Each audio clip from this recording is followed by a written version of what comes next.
Esto es Desde la Redacción, el podcast de Rosario 3. Mi nombre es Ezequiel Clerici. En este episodio, junto a Ricardo Robbins y Damián Schwarstein, hacemos un balance de la primera temporada del podcast y los temas que ocuparon la agenda en 2022. La violencia urbana, con un nuevo récord de 280 homicidios dolosos en el momento de grabar este balance, y un escenario de terrorismo urbano contra instituciones del Estado, la sociedad rosarina y la prensa, es, junto a la crisis de representación política y la consagración mundial del seleccionado de fútbol, los puntos más altos de un año que no dio respiro.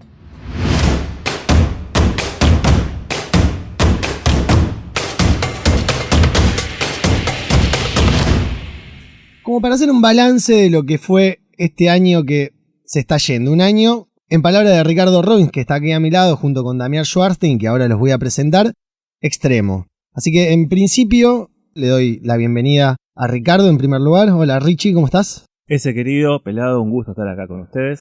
Y por consiguiente también a Damián Schwarstein, que se ha sumado a este podcast para hacer la parte política que hemos dado en llamar DLR Político, en donde aquí Damián hace su análisis y que para eso también hoy está acá. Así que hola Damián, ¿cómo te va? Hola, ¿qué tal ese? ¿Qué tal Richie? ¿Te parece que arranquemos por...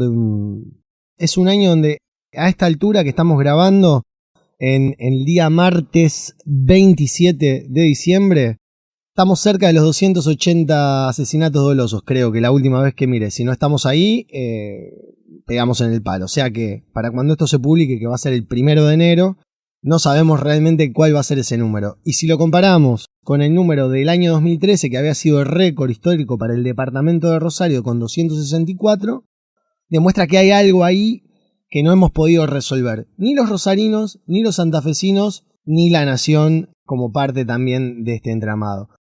¿Qué balance hacen los dos respecto a esto? Y sobre todo teniendo en cuenta que ustedes a lo largo de todo este año, vos Damián trabajaste mucho columnas de opinión relacionadas con trabajo que se viene haciendo en barrios como Ludueña, como Nuevo Alberdi, algo que conecto con un episodio sobre la serie de violencia que hizo Richie respecto también a este tema.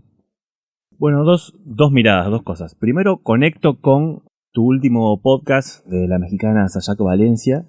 Sí. Ella habla de la ciudad frontera de Tijuana, que es de donde ella, en México, y da muchas pistas de lo que ocurre en ese lugar, donde confluyen cantidad de problemáticas y de violencias, para pensar a Rosario también como una ciudad de frontera, que es algo que me parece que no ejercitamos lo suficiente. ¿En qué sentido?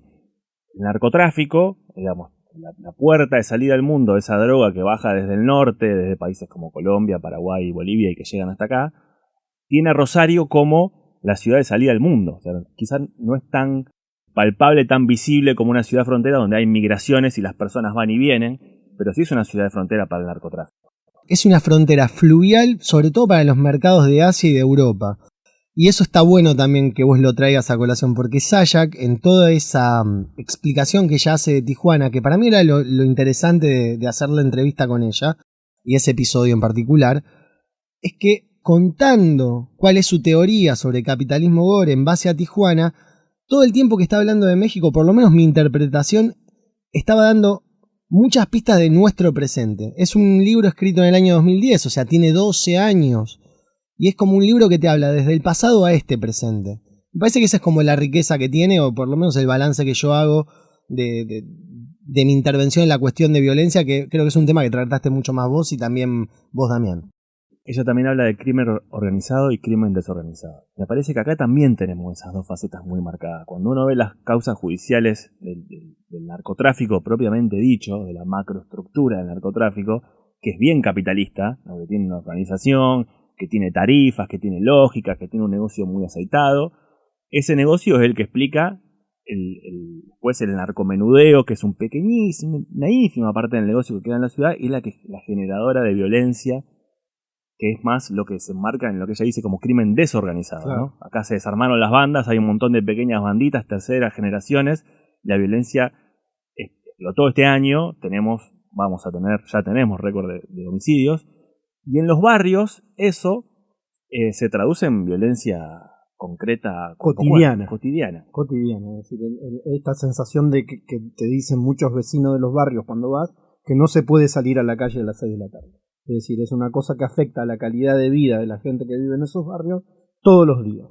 Es un gran fracaso de la política, la violencia. Que tengamos este récord de violencia este año, después de lo que pasó en 2013, digamos que se iguala o que supera el número del 2013, que es cuando explotó la guerra de bandas, es un fracaso de la política, porque pasaron 10 años, ¿no? Uh-huh. Y entonces que en 10 años la política no haya, y la justicia tampoco hayan conseguido resolver o al menos aminorar el fenómeno que Rosario vive desde hace mucho tiempo, habla de eso, ¿no? De cómo la política no supo resolver el principal problema que tiene la región desde hace bastante tiempo. Recién también nombrabas el rol también de la justicia, ¿no?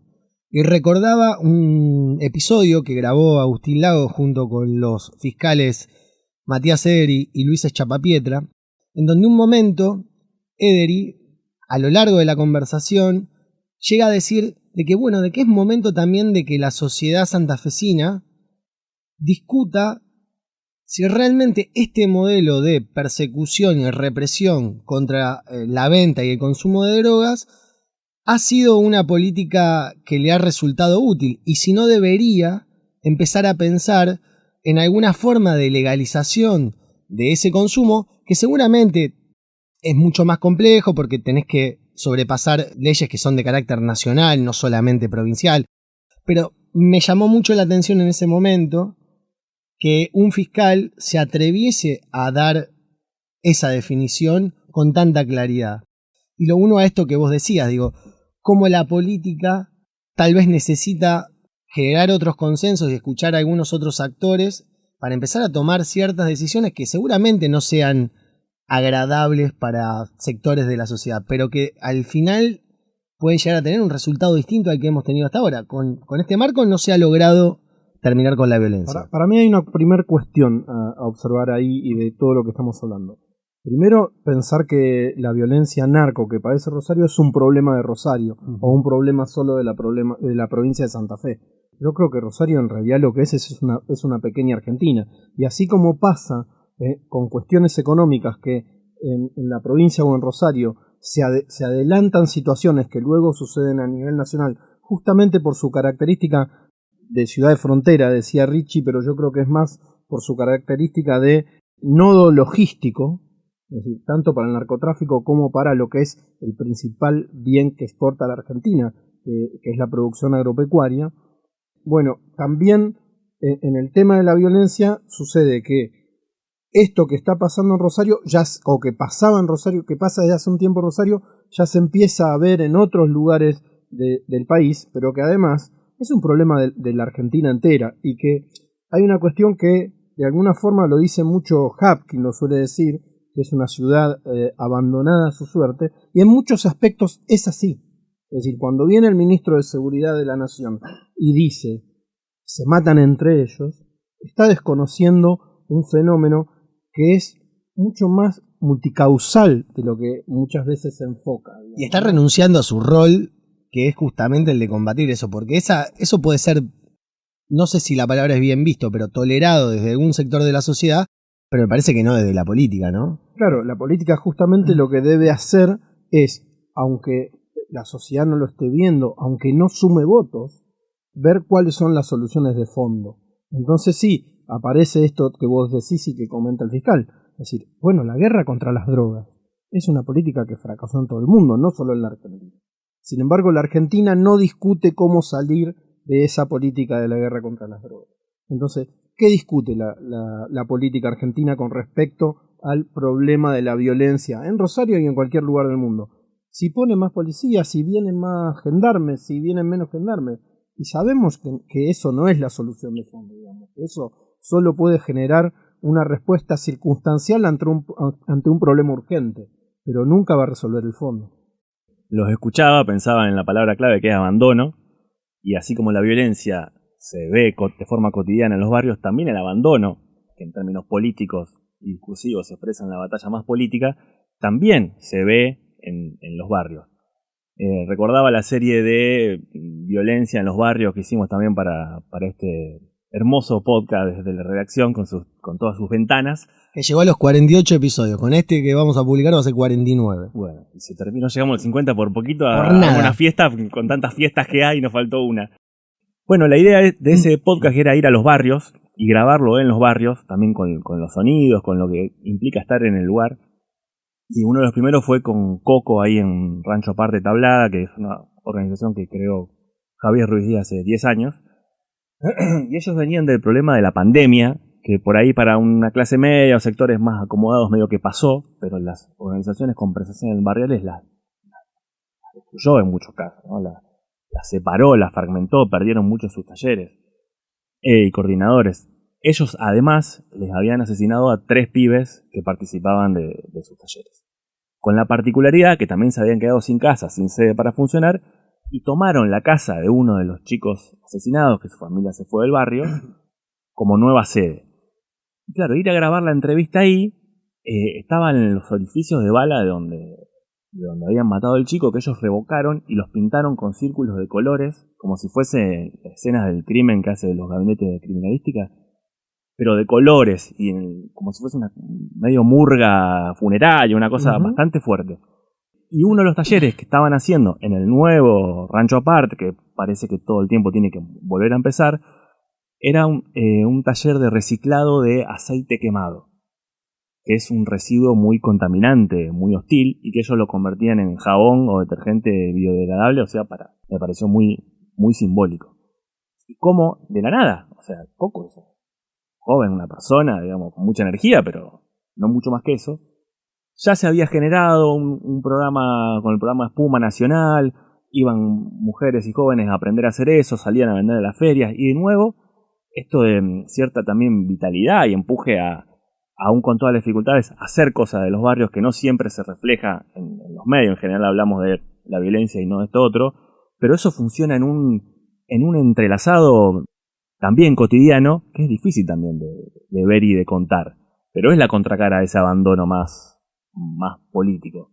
Y esa fue una experiencia, pero en Nuevo Alberdi con el tema de la lucha por el agua, en Villa Banana con la gente de Causa que están haciendo una escuela y recuperaron un club que estaba tomado por los narcos y así, ¿no? Una escuela que si no leyeron la nota y no lo pudieron ver, los invitamos a que lo hagan porque es una escuela hermosísima la que han hecho. Y también pensaba mucho en esta cuestión de cómo la sociedad se termina organizando sola para generar aquellos espacios que el Estado no está cubriendo. Y eso que en un principio también me parece como algo positivo, me genera cierto desamparo, digamos. No sé si vos tuviste esa misma sensación. Si bien está buenísimo que vos puedas armar una escuela desde una organización social, me preocupa que el Estado no esté llegando a esos territorios con ese tipo de infraestructura que necesita ese barrio.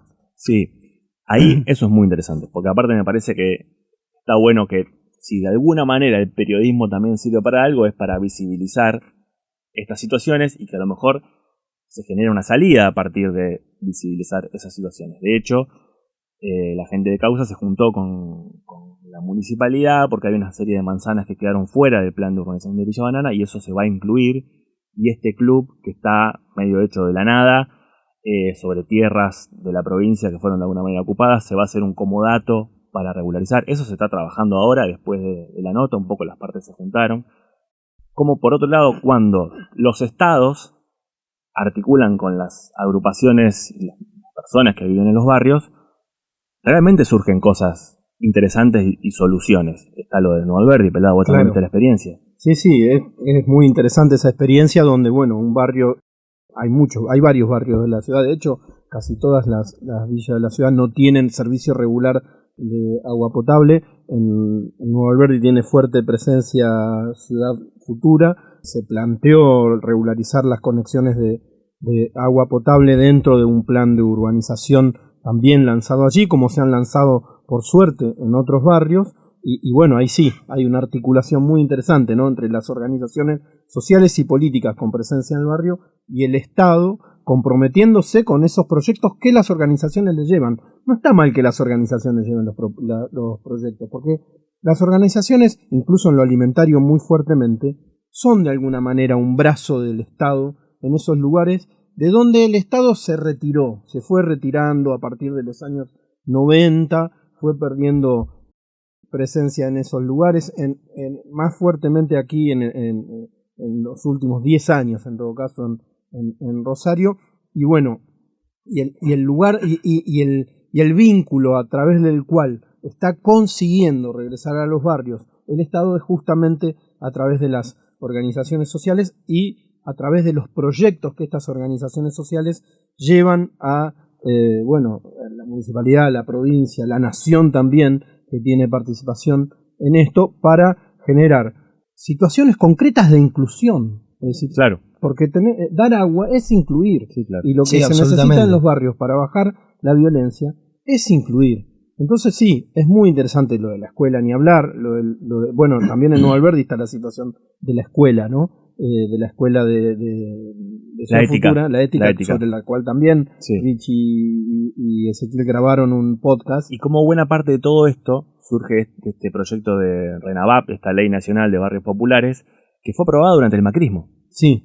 Entonces, ¿cómo cuando la grieta, que evidentemente es un negocio no solamente para sectores políticos, sino para sectores económicos, si no, no se sostendría, puede ser superada con políticas concretas, se llega, digamos, a resultados muy interesantes?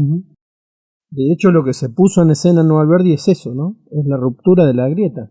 El día en que se presentó un poco esto a la sociedad de lo que se estaba haciendo de la conexión de agua potable, había dirigentes de casi todos los sectores políticos celebrando eso. Entonces, es muy interesante cómo las organizaciones sociales pueden ayudar a que el Estado recupere un rol virtuoso y que el lugar del Estado en los barrios no sea solo el de la represión y el de alimentar, ¿no? Claro. Es como llevan cajas y va la policía, sería, ¿no?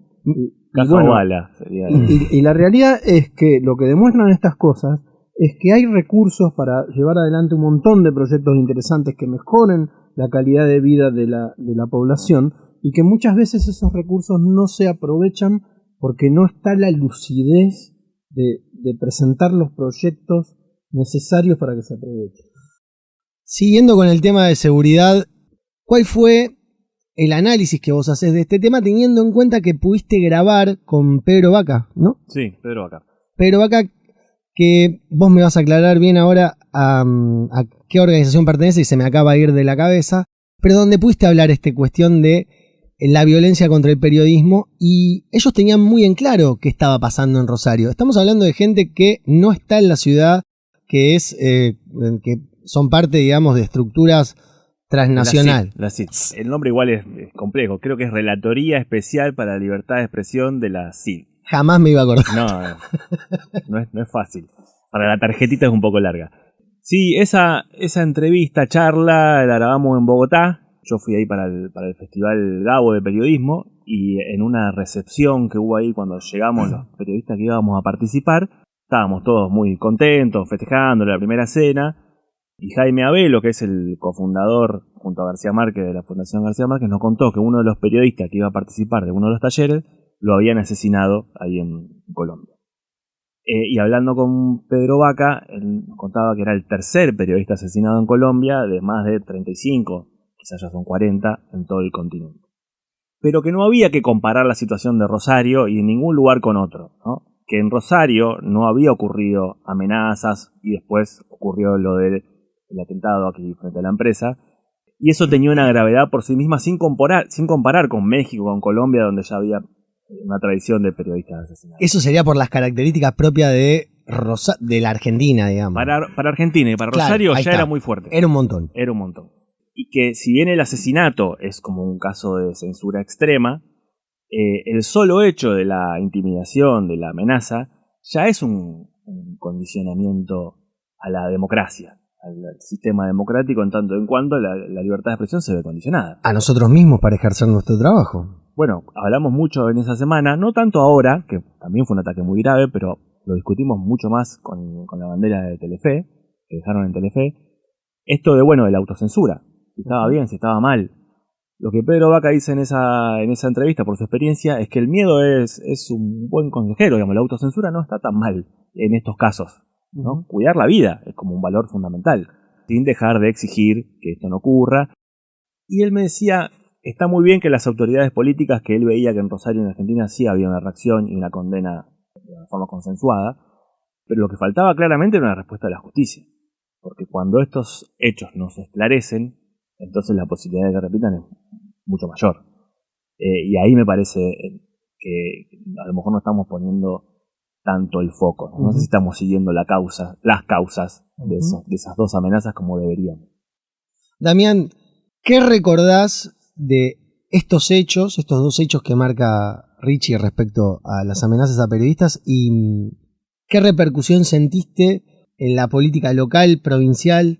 Yo no creo que haya habido una reacción, digamos, diferente frente a lo que ya sucedía, ¿no? Porque es como que casi que fue tomado, de alguna forma, fue tomado como natural. Esperable. Esto, como esperable dentro de lo que... Porque la verdad es que acá pasó esto. Balearon a los jueces, balearon la casa de los jueces, balearon los edificios públicos, balearon el Consejo Municipal, balearon los tribunales.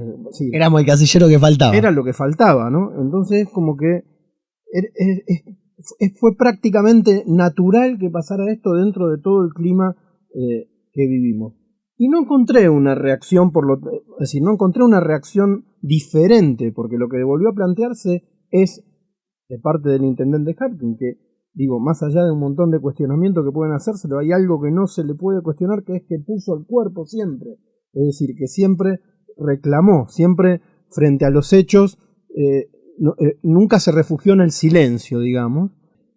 Otra vez apareció el reclamo repetido de él de, bueno, controlen lo que pasa en las cárceles, porque se sabe que todos estos trabajos, todas estas amenazas, todos estos hechos intimidatorios e incluso atentados contra las vidas de las personas son ordenados desde las cárceles. Es decir, son ordenados desde un lugar donde los jefes de las bandas están detenidos y se supone bajo custodia del Estado. Acá voy a desplegar toda mi ingenuidad, la voy a poner bien arriba de la mesa para compartirla. Yo sigo sin entender cómo eso sigue ocurriendo. Cómo desde la cárcel, cada tanto se secuestran, hace 2 semanas, 40 celulares, le llaman, ya tienen nombre, ¿no? Nidos de celulares en Piñero, no sé qué, le inventan nombres que son formas de naturalizar también ciertos hechos. Yo no logro entender cómo puede seguir pasando eso. No es tan difícil. No, pero es justamente ahí es donde están los grandes fracasos de la política de seguridad, claro. En este caso no sé, el gobernador o el ministro de Seguridad de la Nación o el presidente mismo, y poner su despacho en Ezeiza y que hasta que no haya celulares y hasta que los presos de máxima seguridad, los que ordenan asesinatos, dejen de hacerlo. Eso me parece muy básico, que si no se puede evitar eso, no se puede evitar nada. Bueno, pero es que no se puede evitar nada, por eso pasa todo lo que pasa y consideramos natural o naturalizamos hechos que son absolutamente antinaturales, ¿no? Yo creo que esa es la palabra clave. Cómo hemos naturalizado y eso cómo genera que se pueda seguir avanzando en esos límites. Y bueno, y también es porque, digo, lo que explica todo eso es la corrupción, finalmente, en los distintos estamentos. Y en los distintos estamentos la hay. Es decir, no podemos decir que no hay connivencia entre Estado y delito. La hay. No, la denunció Perotti cuando asumió, diciendo que la iba a combatir, y sigue existiendo tal cual como cuando asumió. Digamos, sí, ¿no? Da la sensación que esa mafia le ganó esa pulseada, lamentablemente, ¿eh? Sí, no se la ganó a él. Yo creo que casi que es parte del mismo sistema, digamos. Es como el mismo funcionamiento del sistema, ¿no? En los 90, me voy de tema, ¿no? Pero en los 90 había una discusión que era si la corrupción era una excepción o era la regla del capitalismo, digamos. Y, claro. Y es la regla, digamos. Sí. Claro que es la regla. Pero corrupción acá son homicidios, digamos. Muertes. Sí, es vidas. De hecho, pensaba mucho en este tema a lo largo de todo este año que conversamos mucho con Damián, con Ricardo. Eso a veces lleva a que uno también después se tome un tiempo y lo reflexione, ¿no? Y me da la sensación de que del 83 a esta parte, digamos, que hemos logrado un pacto democrático, esto de que quiere decir, digamos, que vamos a elecciones, que los gobiernos terminan. Bueno, algunos sí, otros no. Casi todos pero los casi gobiernos todos los terminan. gobiernos, casi Sí, todos los pero que la democracia en todo caso encuentra su propio mecanismo para salir de su atolladero, como pasó en el 2001, ¿no? Exacto.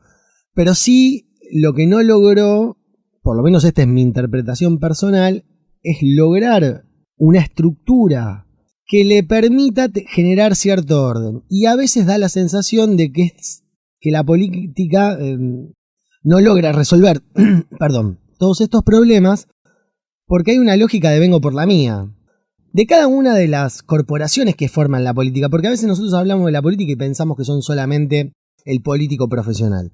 Pero yo ahí meto también al empresariado nacional, meto al sindicalismo, a los movimientos sociales que en los últimos 20 años han ganado un protagonismo. Es como que todos en esa pelea de vengo por la mía y estoy hasta acá de deuda y estoy hasta acá de problemas económicos. Bueno, ¿quién se puede poner a pensar realmente cómo darle la solución que esos problemas necesitan?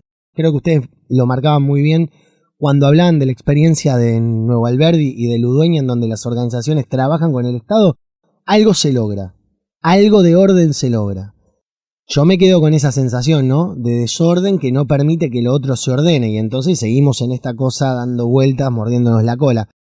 Son 40 años de democracia, eso es algo bueno, como decías vos, estamos por cumplir esos 40 años, pero yo creo que la democracia nunca estuvo en tanto riesgo. Y en parte es por esto que vos decís, porque está en una situación de caos muy importante. Voy a la política, digamos, ¿no? Y voy a la política porque estamos con un gobierno peronista. Históricamente el peronismo ha sido el partido del orden, ha sido el partido que ha conseguido en momentos de caos, es un poco al que el sistema ha recurrido para ordenar su caos. ¿Por qué? Porque tiene esa capacidad, o ha tenido esa capacidad de vincular a los sectores más poderosos con los menos poderosos.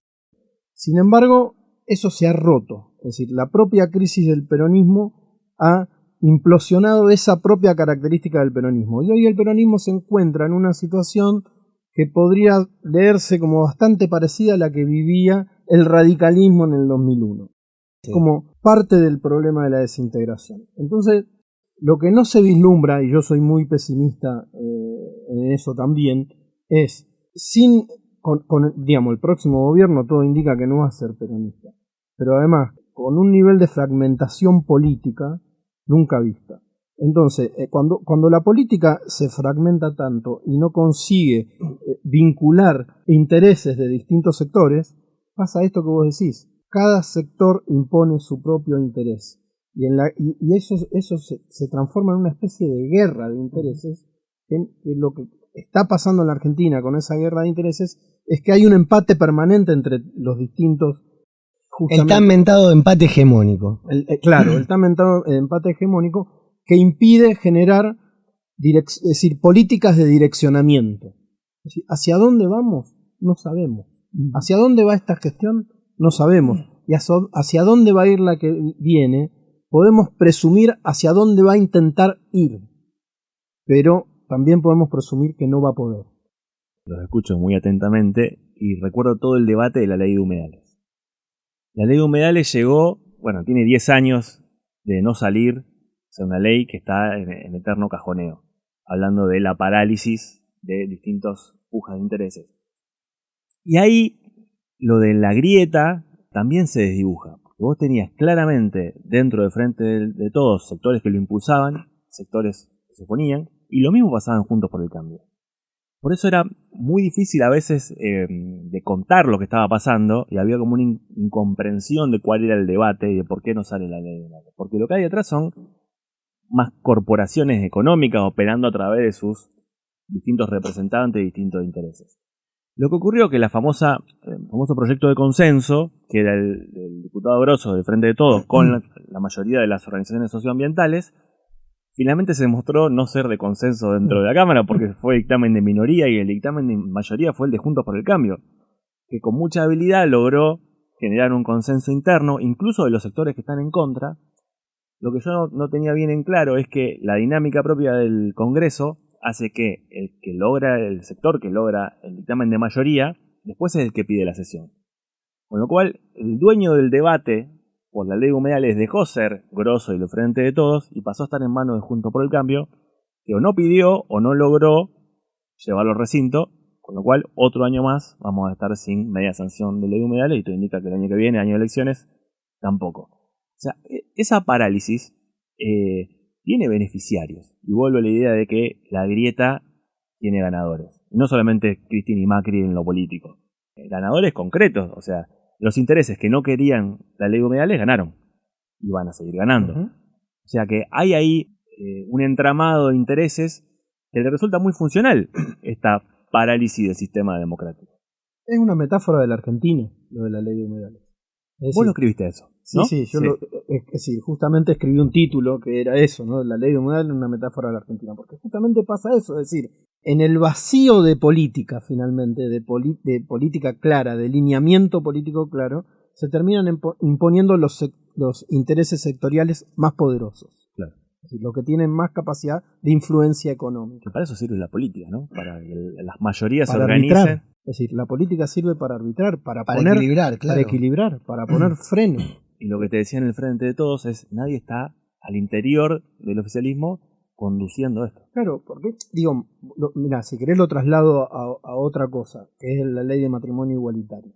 No, perdón, la del aborto. La del aborto ahí está, legal. Macri. La impulsa primero, el debate lo impulsa Macri. Macri abre el debate. Pero como Macri no fija postura, cuando fue ese debate, es decir, su decisión fue: yo solo abro el espacio para que se discuta. Pero que se abra el espacio para que se discuta es muy loable, pero no resuelve las cuestiones. Con lo de la ley de humedales es igual. Se abrió el espacio del debate, sí, se debate, pero eso no resuelve las cuestiones. Los gobiernos tienen que tener voluntad política para llevar las causas hacia determinado lugar. Si no tienen esa voluntad política, termina pasando lo que pasó con el primer intento por sacar el aborto legal y lo que pasó con la ley de humedales. Naufragan. ¿Y qué intereses se terminan imponiendo? Los más conservadores.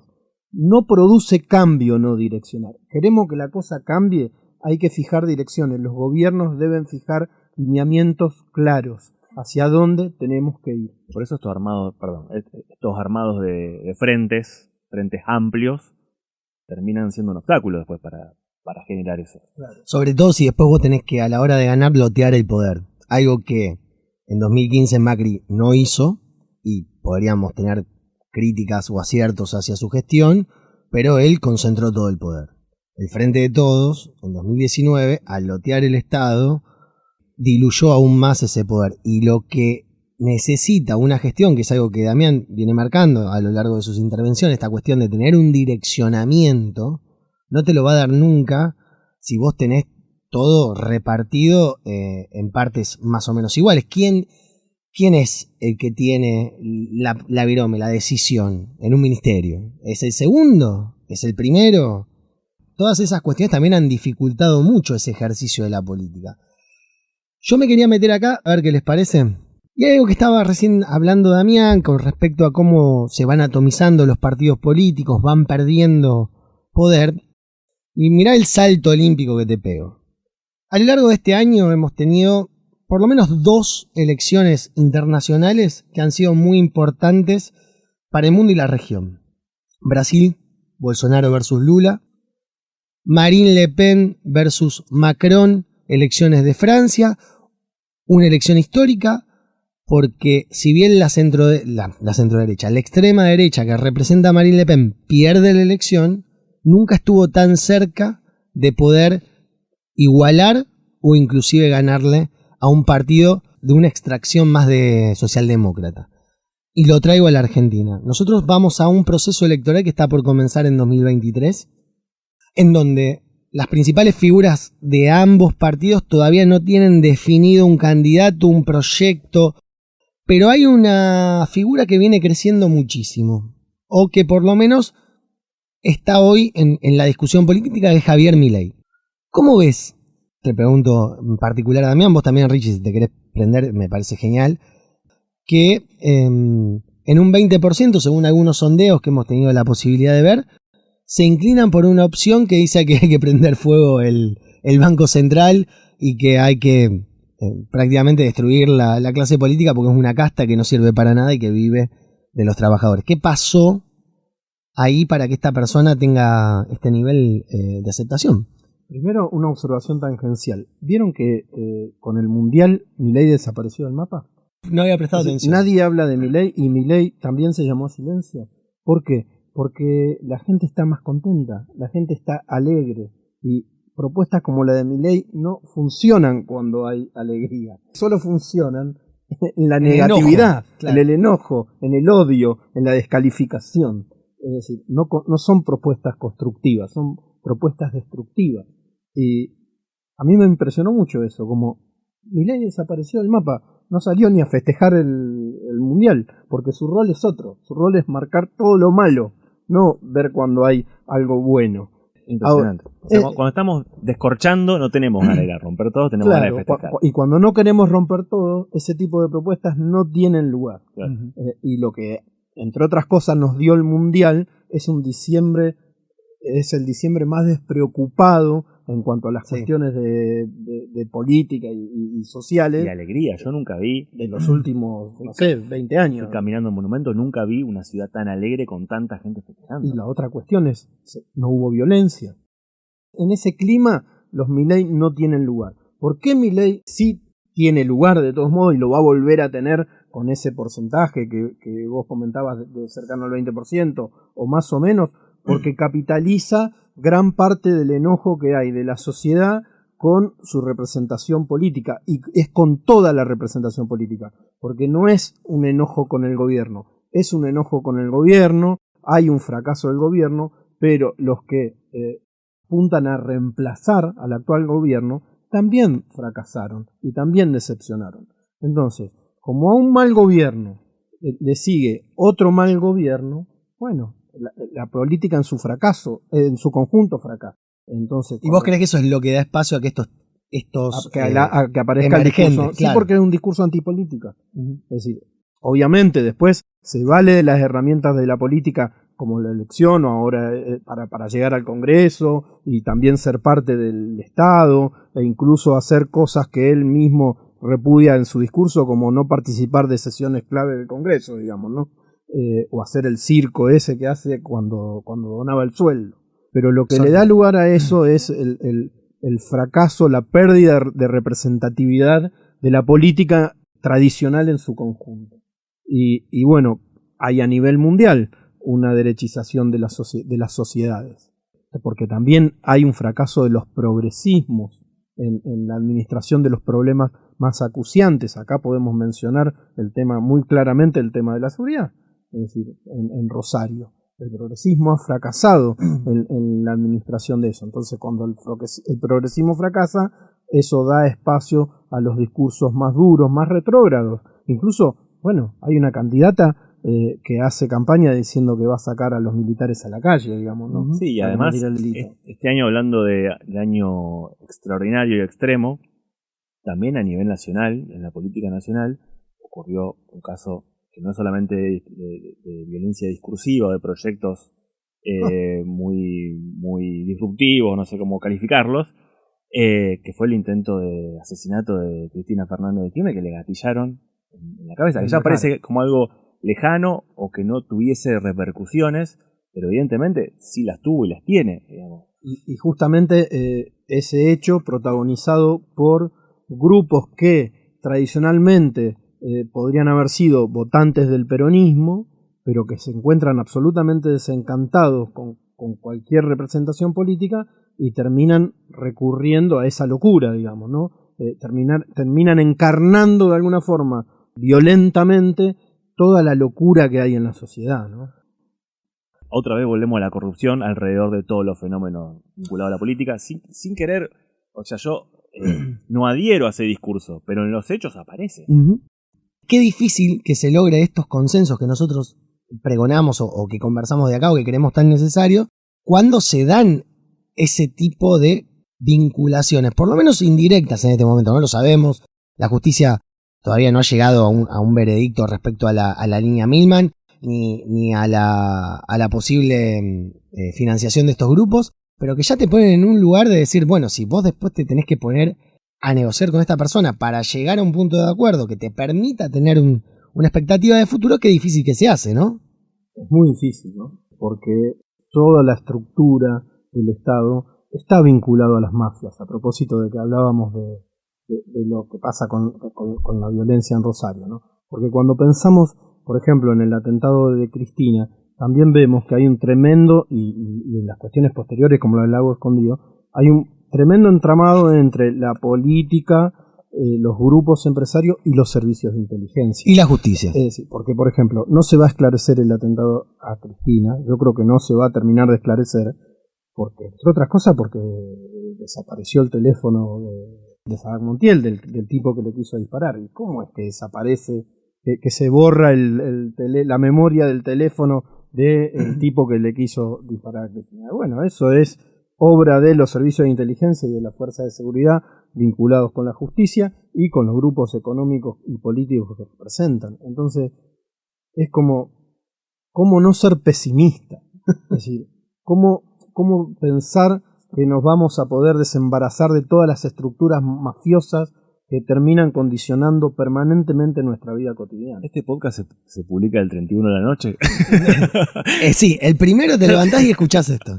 Bueno, pero es parte también de nuestro trabajo dar con sinceridad aquello que creemos en base a lo que analizamos y de la información que recogemos. Ahora, como para cerrar, ya que hicimos un repaso bastante... Hablamos de todo sin hablar de nada. Sí, hablamos de todo. Periodismo puro. Exactamente. Especialistas en todo, expertos en nada. Yo quería retomar algo que hablamos así por arriba, pero que fue el hecho deportivo más destacado en los últimos 36 años, por lo menos para la Argentina, y considerada la mejor final del mundo en la historia de los mundiales. Mirá cómo te la inflo. Que es haber ganado el mundial.